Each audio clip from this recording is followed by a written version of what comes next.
আরেকটি রুদ্ধশ্বাস জয়ে বিশ্বকাপের ফাইনালে উঠেছে আর্জেন্টিনা, যেখানে মিলে গেছে একটি সুর ৮৬ থেকে ২৬।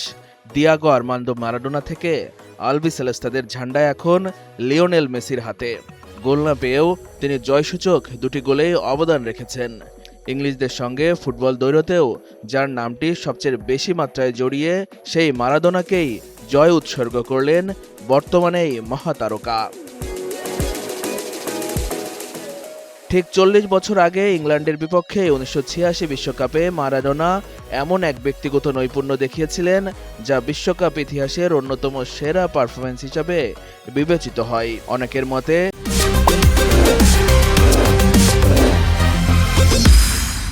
সেই জয় ১৯৮২ সালে ফকল্যান্ডস যুদ্ধের ক্ষতবিক্ষত আর্জেন্টাইন জনগণের মনে কিছুটা হলেও প্রশান্তি এনে দিয়েছিল।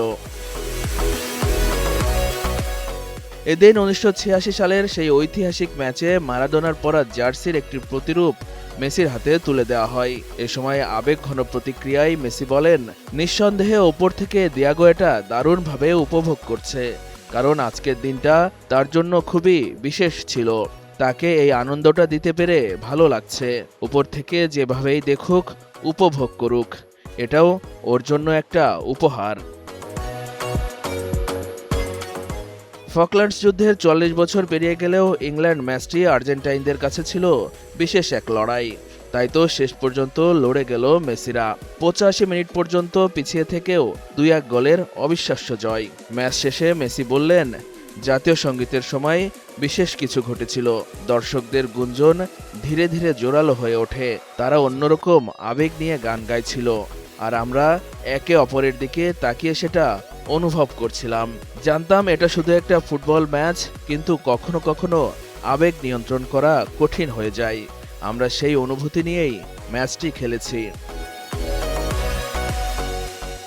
এই ম্যাচে আরও একটি রেকর্ড নিজের করে নিয়েছেন লিওনেল মেসি।